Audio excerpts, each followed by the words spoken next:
வணக்கம். இன்னைக்கு வீடியோவில் 2025ஆம் ஆண்டுல கெட்டி மேளம் கொட்டப் போகும் ராசியில முதன்மையான ராசி எது? எப்பேற்பட்ட திருமண தடை இருந்தாலும் சரி, எப்பேற்பட்ட திருமண தோஷம், களத்திர தோஷம், ராகு கேது தோஷம் அல்லது செவ்வாய் தோஷம், குரு ராகு சேர்க்கை, குரு கேது சேர்க்கை, சனி ராகு, சனி கேது, குரு சனி, இப்படி எந்த விதமான தோஷம் இருந்தாலும் அதை எல்லாவற்றையும் நீக்கி அத்தனை தடைகளையும் உடைத்து திருமண தடையிலிருந்து விடுபட்டு திருமணம் நடைபெற இருக்கக்கூடிய ராசிகளில் முதன்மையான ராசி எந்த ராசி அப்படின்னு பாத்தீங்கன்னா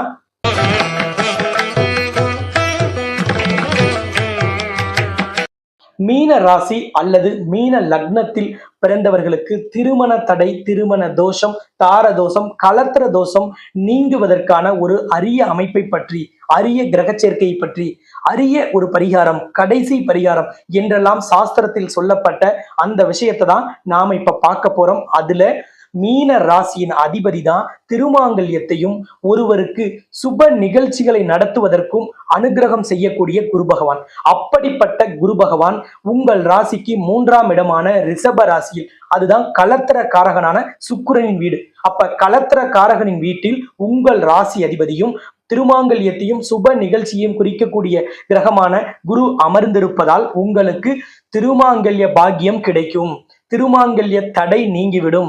சுப நிகழ்ச்சிகள் நடத்துவதில் இருந்த தடை விலகிவிடும்.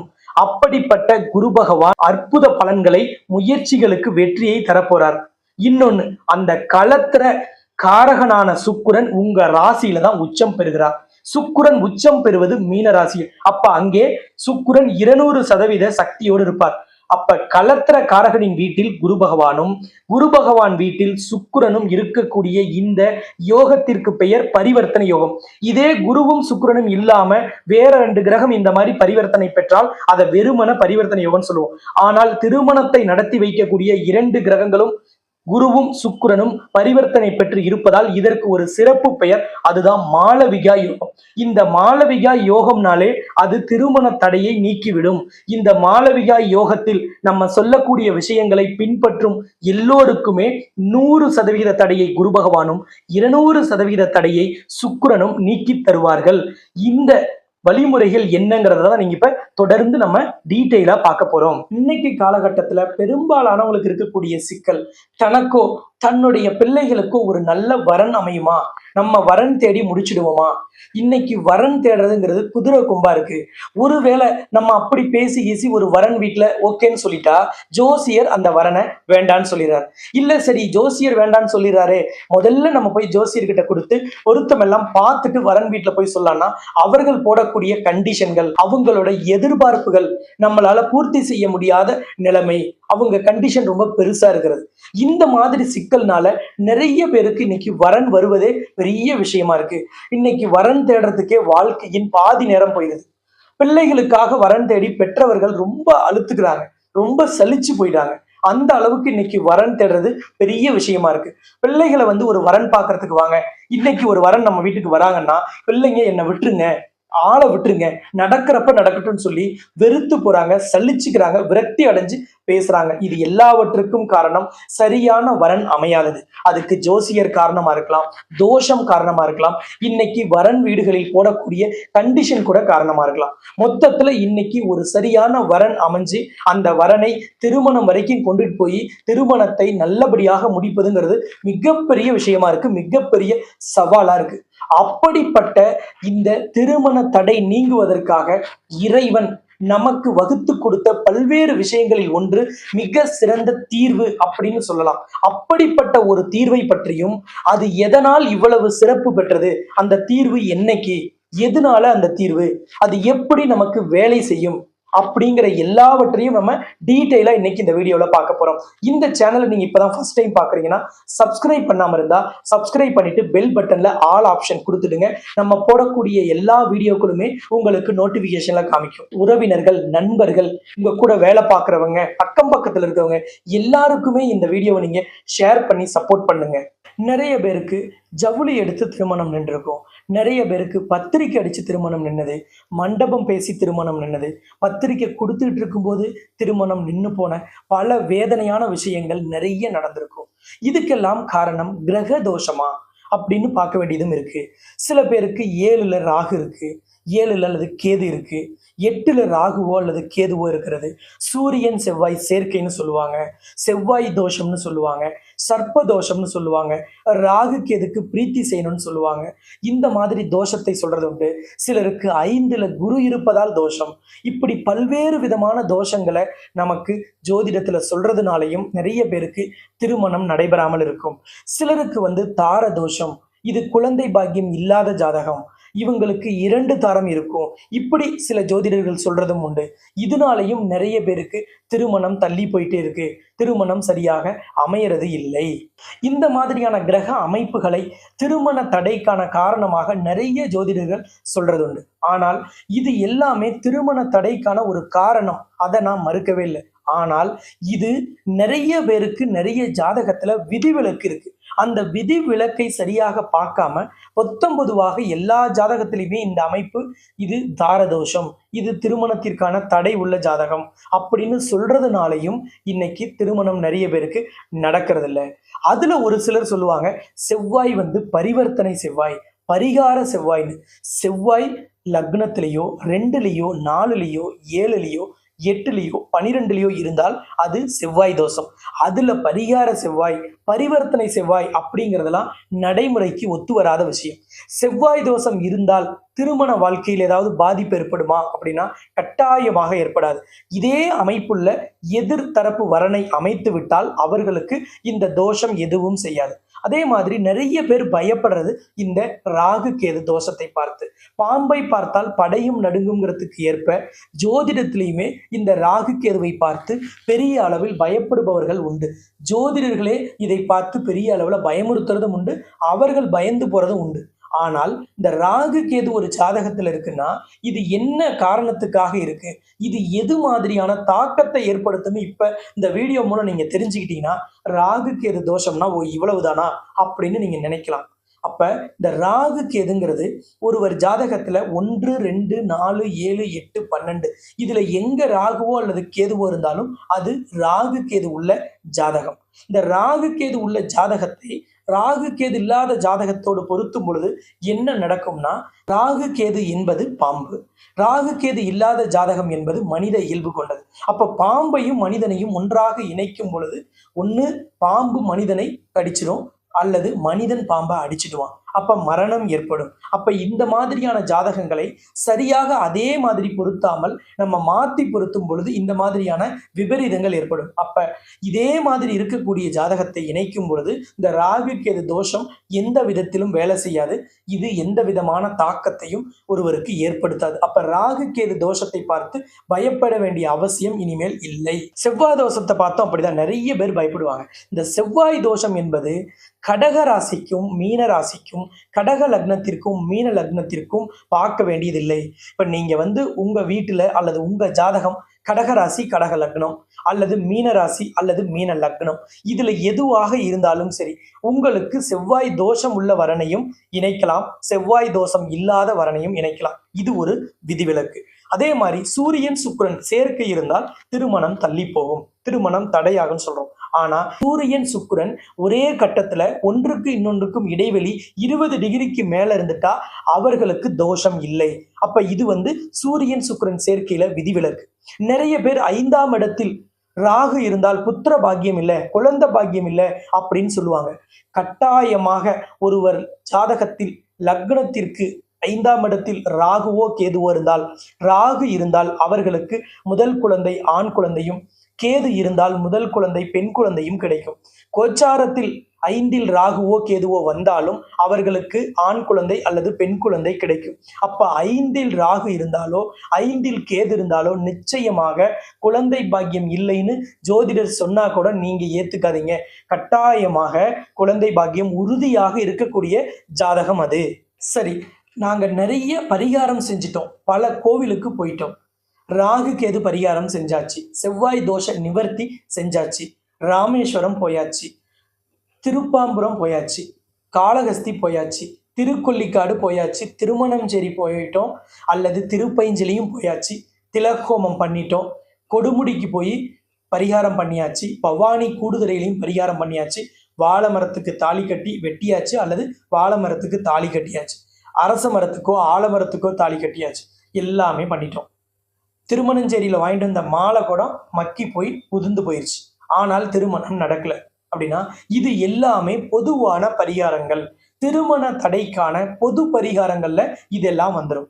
அப்ப உங்களுக்கு கடைசி பரிகாரம், அதாவது திருமண தடைக்கான கடைசி பரிகாரம் இதுதாங்க கடைசி, இதுக்கு மேல திருமண தடைக்கு பரிகாரம் இல்லை அப்படின்னு ஒரு பரிகாரம் இருக்கு. சாஸ்திரப்படி கடைசி பரிகாரமாக இறைவனே செய்த பரிகாரம். இது கடவுள் செய்த பரிகாரம். கேட்கவே ஆச்சரியமா இருக்கும். இப்படியா கடவுள் செஞ்ச ஒரு பரிகாரம் இருக்கா அப்படின்னு நீங்க நினைக்கலாம். அப்படிப்பட்ட ஒரு பரிகாரம். அந்த பரிகாரத்திற்கு பெயர் சுயம்வர கலா பார்வதி ஹோமம். இந்த ஹோமத்தை யார் செஞ்சா முதல்ல அப்படின்னா சிவபெருமானை திருமணம் செய்து கொள்வதற்காக பார்வதி தேவி செய்த ஹோமத்திற்கு பெயர் தான் சுயம்வர கலா பார்வதி ஹோமம். இந்த சுயம்வர கலா பார்வதி ஹோமத்தை முதலில் செய்தது பார்வதி. இதில் பயன்படுத்தும் மூல மந்திரம், வழிமுறைகள் எல்லாமே பார்வதி தேவி எப்படி பயன்படுத்தினாரோ அதன் அடிப்படையில் அந்த மந்திரத்தை முதலில் பார்வதி தேவி உச்சரித்த மந்திரத்தை தான் இந்த ஹோமத்தில் மூல மந்திரமாக பயன்படுத்தி இந்த சுயம்வர கலா பார்வதி ஹோமம் செய்வது வழக்கம். ஒரு திருமணத்துக்கு வரன் பார்க்குறவங்க எல்லாம் சேர்ந்து ஒரு சுயம்வர நிகழ்ச்சி ஏற்பாடு பண்றாங்க. மணமாலை நடக்குது. மேட்ரிமோனிக்காரங்க ஒரு சுயம்வரம் நடத்துறாங்க, அல்லது மணமாலை அப்படிங்கிற நிகழ்ச்சி நடத்துறாங்க, அல்லது ஒரு குறிப்பிட்ட சமூகத்துக்காரங்க அவர்களுக்குள்ளாக வரன் பார்க்குற ஒரு நிகழ்ச்சி ஏற்பாடு செய்கிறாங்க. இதையெல்லாம் மண்டபத்தில் ஏற்பாடு செய்யும் போது அந்த மண்டபத்தில் கூட இந்த ஹோமத்தை செய்வதை நிறைய பேர் கேள்விப்பட்டிருக்கலாம், கலந்து கொண்டிருக்கலாம். அப்படிப்பட்ட ஒரு சக்தி வாய்ந்த ஹோமம் அது. இந்த ஹோமம் திருமண தடைக்கான 100% திருமண தடையை நீக்கும் ஹோமமாக சொல்லப்படுகிறது. 100% தீர்வை தரக்கூடிய கடைசி பரிகாரமான இந்த சுயம்வர கலா பார்வதி ஹோமம் எங்க நடக்குது, என்ன விசேஷம் அப்படிங்கிறது தான் இப்ப நம்ம பார்க்க போறோம். இந்த ஹோமம் வர ஏப்ரல் 13ஆம் தேதி ஞாயிற்றுக்கிழமை உலகின் முதல் அஷ்டலக்ஷ்மி நவகிரக திருக்கோவில்ல நடக்குது. இந்த கோவில் சேலம் மாவட்டம் தலைவாசல்ல இந்த ஆலயம் அமைந்திருக்கு. இந்த ஆலயத்துல தான் இந்த சுயம்வர கலா பார்வதி ஹோமம் வர பௌர்ணமி அன்னைக்கு நடைபெற இருக்கிறது. அன்னைக்கு பௌர்ணமி காலையில 6:32 வரைக்கும் இருக்கிறதுனால சனிக்கிழமை தொடங்கிய பௌர்ணமி ஞாயிற்றுக்கிழமை 6:32 வரைக்கும் தொடருவதால் சூரிய உதயத்திற்கு பிறகும் பௌர்ணமி இருப்பதால் ஞாயிற்றுக்கிழமையில் இந்த ஹோமம் ஏற்பாடு செய்யப்பட்டிருக்கு. இந்த உலகின் முதல் அஷ்டலக்ஷ்மி நவகிரக திருக்கோவில்ல செய்வதில் என்ன விசேஷம் அப்படின்னு பார்த்தீங்கன்னா, இது மகாலட்சுமியின் ஆலயத்துல நடைபெறக்கூடிய ஹோமம். இங்கே மகாலட்சுமி கருவறையில் அஷ்டலக்ஷ்மியாக காட்சி தருகிறார்.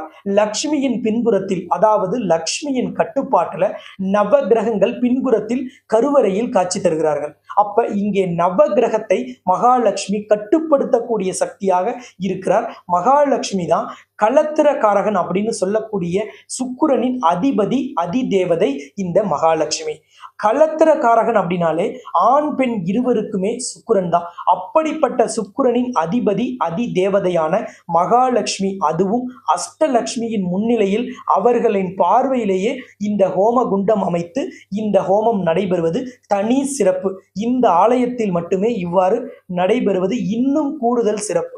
இங்கே நவகிரகங்களை களத்திரக்காரகனான சுக்கிரன் கட்டுப்படுத்தி இருப்பதால் இங்கே நவகிரகங்களால் ஏற்படக்கூடிய தோஷம், அது குருவாலோ சூரியனாலோ சுக்கிரனாலோ ராகுவாலோ கேதுவாலோ சனியாலோ செவ்வாயாலோ ஏற்படக்கூடிய அனைத்து தோஷங்களையுமே, அதுவும் திருமணம் சார்ந்த தோஷங்களை இங்கே மகாலட்சுமி நீக்கி தருவதால், நவகிரகங்கள் லட்சுமியின் கட்டுப்பாட்டில் இருப்பதால் களத்திரத்தில் ஏற்படக்கூடிய எந்த விதமான தோஷமாக இருந்தாலும், ஏற்கனவே தடைபட்ட திருமணமாக இருந்தாலும், ஏற்கனவே ரத்தான திருமணமாக இருந்தாலும், வாழ்க்கையில் சிக்கல், குடும்ப வாழ்க்கையில் கணவன் மனைவியோடு கருத்து வேறுபாடு அவர்களுக்குள் இருந்தாலும், நீதிமன்றத்தில் உங்களோட குடும்ப நல நீதிமன்றத்தில் உங்களோட இல்லற வாழ்க்கை சம்பந்தமான வழக்கு நடக்குது, அதுக்கு நீங்க விரும்பிய தீர்வு கிடைக்கணும், தீர்ப்பு நீங்க நினைச்ச மாதிரி வரணும்னாலும் இந்த ஆலயத்தில் வழிபாடு செய்வதும் இந்த சுயம்வர கலா பார்வதி ஹோமத்தில் கலந்து கொள்வதும் கூடுதல் சிறப்பு.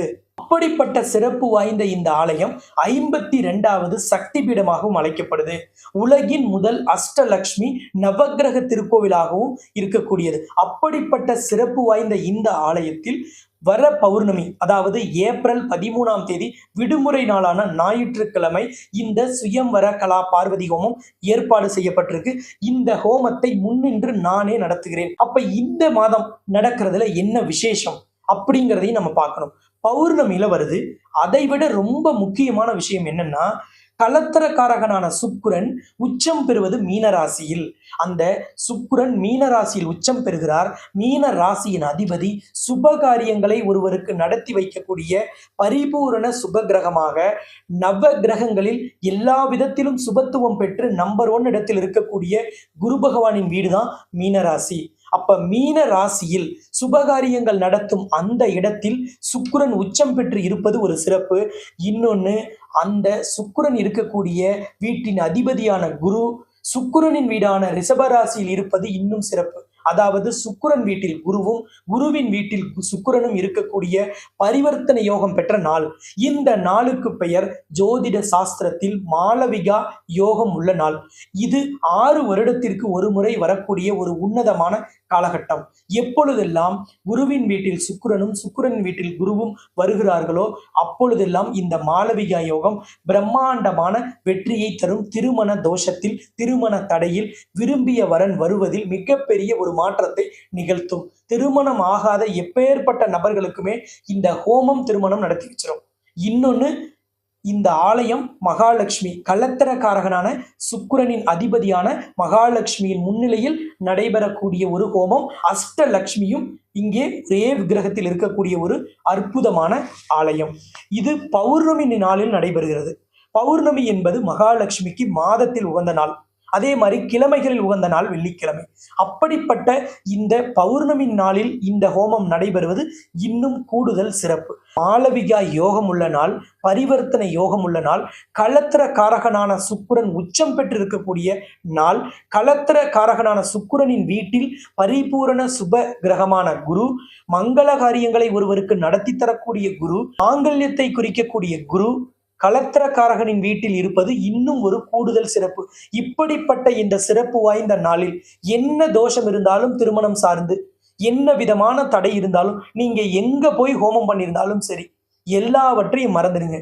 ஃப்ரெஷ்ஷா இங்க வந்து இந்த ஹோமம் பண்ணிக்கிங்க. நிச்சயமாக விரும்பிய வரன் விரும்பிய நேரத்தில், விரும்பிய விதத்தில் விரைவில் வந்து சேரும். ஒரு உன்னதமான, ஒரு அற்புதமான, ஒரு யோக பலன் தரக்கூடிய, கிரகங்கள் மிக மிக சாதகமாக இருக்கக்கூடிய ஒரு அற்புதமான நாளில் உங்களுக்கு இது கிடைக்கிறது.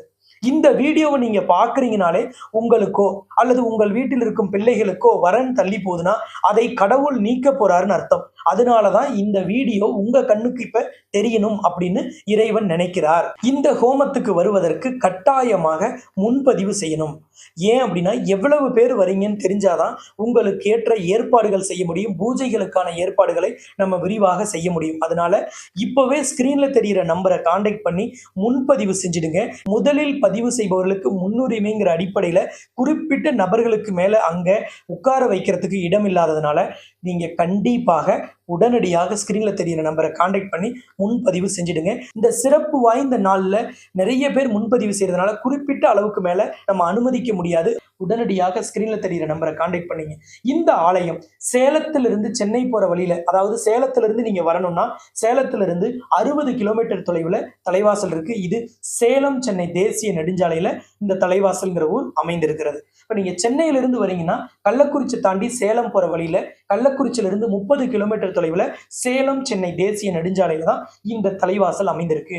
5 நிமிடத்திற்கு ஒரு முறை சேலத்திலிருந்தும் 5 நிமிடத்திற்கு ஒரு முறை சென்னையிலிருந்து, கள்ளக்குறிச்சியிலிருந்து, விழுப்புரத்திலிருந்து, பாண்டிச்சேரி, கடலூர், சிதம்பரம், விருதாச்சலம் இங்கிருந்து எல்லாம் பேருந்து வசதி தொடர்ந்து இருக்கு. நீங்க கார்ல வரணும்னாலும் ஸ்கிரீன்ல தெரிகிற நம்பரை கான்டாக்ட் பண்ணீங்கன்னா உங்களுக்கான கூகுள் மேப் லொகேஷன் அனுப்பி வைக்கப்படும்.